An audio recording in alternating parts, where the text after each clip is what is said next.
My name is Austin Ludwig, and I live in Atlanta, Georgia.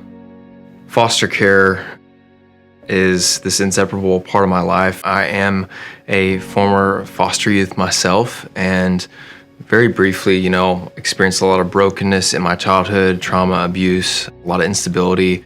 This crescendoed and it culminated into this climatic season where, after a very difficult time of abuse, entered the foster care system, and very quickly the courts terminated my parents' rights for unification. So that meant as a teenager in the foster care system, after a really difficult upbringing, I was accepting the reality that I would likely be in the foster care system for the rest of my childhood, and hit rock bottom, the place of depression, really low place. Then one day, after going to my second placement, phone rang, and to my surprise, it was a call from me, and it was a couple from a local church, and they were reaching out. They heard about my case, and they started to love on me and visit me and care for me while I was in this foster home.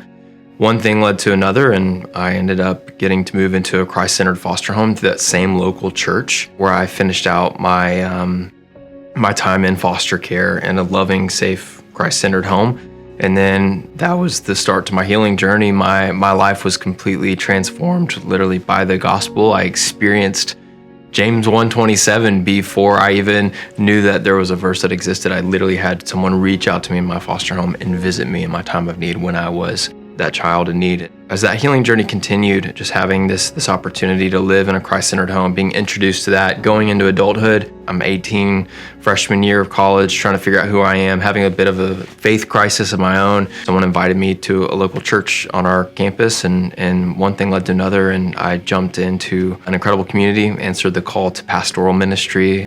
After years of pastoral ministry, I now get to work in foster care ministry, and that looks like raising awareness and equipping local churches and pastors and leaders, and recruiting foster families through churches and ministries, and seeing a lot of people say yes to foster care. Because the local church is such an important part of my story, I feel like I've actually got this incredible gift of being able to see God revealed through his people. I often say that I saw the hand of God before I saw his face more clearly, because I saw the body, the church, the Ecclesia, reaching out to me and lifting that veil so I could see the face of God more clearly. I saw this embodied, incarnated Jesus through his church reaching out to me. I think when churches embody pure religion, it's taking a step of faith and stepping into difficult things, but believing that it is the most rewarding. I think about Jesus hanging on the cross, and it's like the most painful moment of suffering, but somehow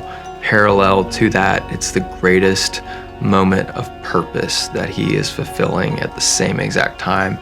And I believe that when churches are embodying pure religion, when they experience suffering or difficult things because they're engaging the vulnerable, they'll feel also somehow, in a paradoxical way, maximum sense of purpose.